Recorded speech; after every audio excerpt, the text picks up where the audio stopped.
بسم اللہ الرحمن الرحیم۔ آج ہم یونان سے تعلق رکھنے والے عظیم فلسفی پلیٹو کی زندگی اور اس کے افکار و نظریات پہ بات کریں گے۔ پلیٹو 428 قبل مسیح میں ایتھنس میں پیدا ہوا۔ اس کے والدین اچھے خوشحال گھرانے سے تعلق رکھتے تھے، اس لیے پلیٹو کی پرورش بھی بہت اچھے گھرانے میں ہوئی۔ پلیٹو کا اصل نام تو ارسطو کلیس تھا، لیکن وہ چونکہ بڑا لہیم و شہیم نوجوان تھا، کشتی کا بڑا کھلاڑی تھا، اس کے شانے بڑے مضبوط اور توانا تھے، اس لیے لوگ اسے پلیٹو کہنے لگے اور اسی نام سے وہ معروف ہوا۔ پلیٹو ابتدا میں فنون لطیفہ کی طرف کافی مائل تھا اور شاعری کی طرف بڑا اس کا رجحان تھا، لیکن ایتھنس میں ایک عظیم فلسفی استاد جسے دنیا سقراط کے نام سے جانتی ہے، اس سے وہ بہت متاثر ہوا اور فلسفے کی طرف راغب ہوا۔ جب پلیٹو کی عمر 28 سال تھی تو اسے ایک بڑے ذہنی المیہ سے گزرنا پڑا، جب اس کے عظیم استاد سقراط کو سچ بولنے کی پاداش میں زہر کا پیالہ پینا پڑا۔ سقراط کی موت نے پلیٹو کی زندگی پر بڑے گہرے اثرات مرتب کیے اور پلیٹو نے اپنے استاد کے اس علم کو بلند کیا اور سچ کو ایتھنس کے نوجوانوں میں بانٹنے لگا۔ حکومت وقت کو ایسا لگا جیسے ایک اور سقراط جنم لے رہا ہے، اس کی وجہ سے پلیٹو کے گرد دائرہ حیات تنگ کیا جانے لگا، تو پلیٹو نے ایتھنس کو چھوڑنے کا فیصلہ کر لیا۔ پلیٹو ایتھنس کو چھوڑ کر 12 سال تک باہر کے مختلف ملکوں میں پھرتا رہا۔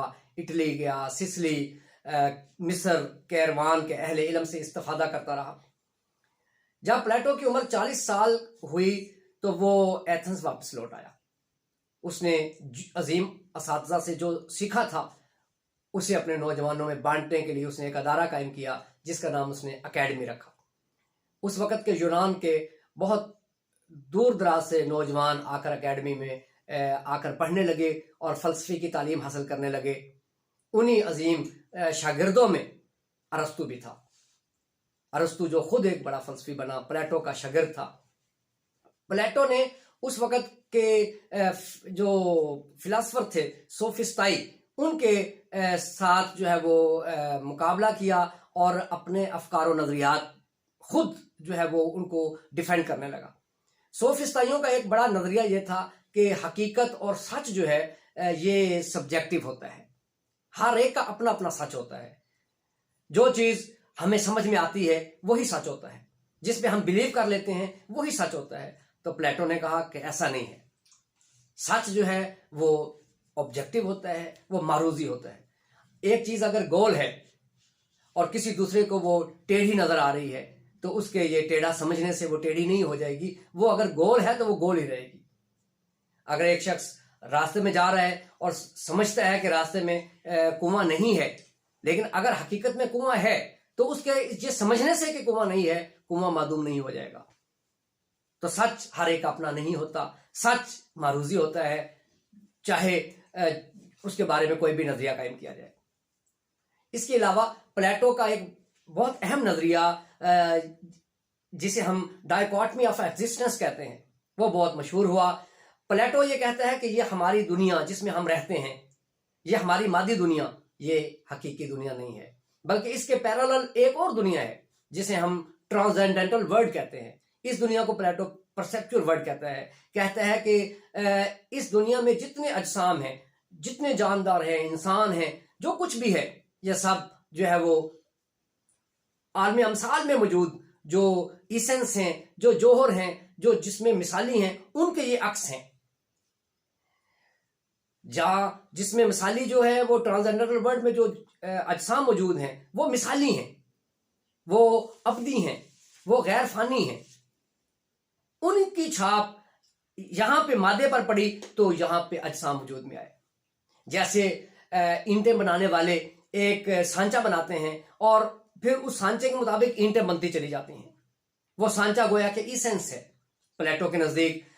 اسی طرح کے ہر چیز کے سانچے، ایسنس، جوہر، جس میں مثالی، یہ ٹرانسینڈنٹل ورلڈ میں موجود ہیں اور یہ اس دنیا میں جتنے وجود ہیں یہ انہی کی چھاپ ہیں. اسی سے پلیٹو جو ہے وہ حسن کی تھیوری پیش کرتا ہے کہ اس دنیا میں موجود جتنی چیزیں بھی ہیں جو اپنے ایسنس سے جتنی مطابقت رکھے گی اتنی ہی وہ خوبصورت ہوگی. پلیٹو کہتا ہے کہ ہماری جو روح ہے یہ بھی اس ٹرانسینڈنٹل ورلڈ میں ہوتی ہے، اس عالم امثال میں ہوتی ہے. تو وہاں پہ ہماری روح جو ہے وہ تمام ایسنس کو اور تمام جو ہے وہ جوہر جو ہے چیزوں کے ان کو دیکھ چکی ہوتی ہے. اس لیے جب اس دنیا میں آتی ہے ہماری روح آتی ہے اور یہاں پہ مادی جسم کے اندر داخل ہو جاتی ہے تو وہ سب کچھ بھول جاتی ہے. لیکن جب شعور کی سطح پر انسان پہنچتا ہے تو کبھی کبھی کسی چیز کو دیکھ کے اسے ایسا لگتا ہے کہ یہ چیز میں نے پہلے دیکھی ہوئی ہے. پلیٹو کہتا ہے کہ یہ اسے صرف اس لیے یاد آ رہی ہوتی ہے کہ وہ سمجھتا ہے کہ یہ چیز وہ پہلے کہیں دیکھ چکا ہے. چونکہ وہ روح جو ہے وہ عالم امثال سے آئی تھی اور وہاں پہ ایسنس چیزوں کے موجود تھے، ان کو دیکھ کے آئی ہے، تو اس لیے اسے یہ لگتا ہے کہ میں نے وہ چیز دیکھی ہوئی ہے.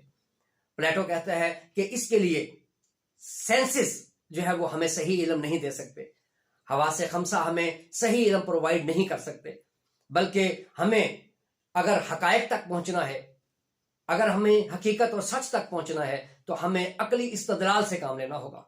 ہمیں عقل سے سمجھنا پڑے گا. عقلی استدلال سے کام لیں گے تو ہی ہم حقیقت تک پہنچ سکیں گے. اس کے لیے پلیٹو ایک بہت اہم مثال پیش کرتا ہے کہ فرض کیا ایک غار ہے، اس کے اندر کچھ ایسے لوگ ہیں جنہوں نے کبھی بھی باہر کی دنیا نہیں دیکھی. وہ لوگ زنجیروں میں جکڑے ہوئے غلام ہیں. ان کے پیچھے اگر آگ جلا دی جائے اور آگ کے سامنے سے کچھ لوگوں کو گزارا جائے تو اس آگ کی وجہ سے وہ جو لوگوں کا عکس ان غلاموں کے سامنے والی دیوار پر پڑے گا تو غلام ان عکس جو سامنے پڑے گا ان کو دیکھ کے وہ یہ سمجھیں گے کہ یہی حقیقت ہے، یہی اصل انسان ہے، کیونکہ انہوں نے کبھی انسان دیکھے نہیں. انہوں نے انسانوں کا وہ سایہ دیکھا تو ان کو یہ سمجھنے لگے کہ یہ حقیقت ہے. پلیٹو کہتا ہے لیکن یہ حقیقت ہے کہ وہ تو صرف جو ہے وہ سائے ہیں، حقیقت تو وہ انسان ہیں جو ان کے پیچھے آگ کے سامنے سے گزر رہے ہیں. تو پلیٹو کہتا ہے کہ اس دنیا میں چونکہ ہم نے جتنی چیزیں دیکھی ہیں ہم انہیں حقیقت سمجھنے لگتے ہیں، حالانکہ یہ چھاپ ہے، یہ عکس ہیں، یہ سائے ہیں ان چیزوں کے جو ٹرانسجنڈر ورلڈ میں موجود ہیں، جو عالم امثال موجود ہیں، انہی کا عکس یہاں پر پڑا ہے. اگر ایک گھوڑا ہے تو اس کا جسم مثالی وہ ٹرانسجنڈر ورلڈ میں ہے. ہارس کا ایسنس، ہارس کا جوہر، گائے کاؤ جسے ہم کہتے ہیں، اس کا کاؤ نیس یعنی اس کا ایسنس وہ جوہر وہاں پہ موجود ہے. اگر آج دنیا میں ڈائنوسارز ختم ہو گئے ہیں، بالکل اس دنیا سے معدوم ہو گئے ہیں، تو پلیٹو کے نزدیک ان کا ایسنس ختم نہیں ہوا، ان کا جوہر اور جسم مثالی ابھی بھی ٹرانسجنڈر ورلڈ میں موجود ہے. ان افکار و نظریات کو پیش کرنے کے ساتھ ساتھ پلیٹو نے ایک مثالی ریاست کا تصور بھی پیش کیا، اور بہت زبردست تصور، اتنا کہ وہ بہت دور دور تک اس کی شہرت ہوئی. تو جو تلیتلا تھا وہاں کا جو بادشاہ تھا اس نے پلیٹو کو اپنے پاس بلایا اور کہا کہ آپ مجھے وہ مثالی ریاست جس کا آپ تصور پیش کرتے ہیں وہ میری ریاست کو وہ بنا دیں. تو پلیٹو نے ابھی یہ کام کا آغاز ہی کیا تھا کہ بادشاہ کے ساتھ اس کا اختلاف ہو گیا. بادشاہ نے غصے میں آ کر اسے ایک غلام کے طور پہ بردہ فروشوں کو بیچ دیا. تو پلیٹو بہت عرصہ تک بیچارہ غلامی کی زندگی بسر کرتا رہا. آخر اس کے ایک شاگرد نے پیسے دے کر اسے رہائی دلوائی. اس کے بعد پلیٹو پھر واپس اپنے ملک واپس لوٹ آیا اور ایتھنس میں آ کر اپنی اکیڈمی میں دوبارہ خدمات انجام دینے لگا. امید کرتا ہوں آج کا بھی یہ معلوماتی لیکچر آپ کو پسند آیا ہوگا. اگر گفتگو اچھی لگی ہے تو ہمارے چینل کو سبسکرائب کریں، کومنٹس دیں اور اسے پسند کریں، لائک کریں. بہت شکریہ.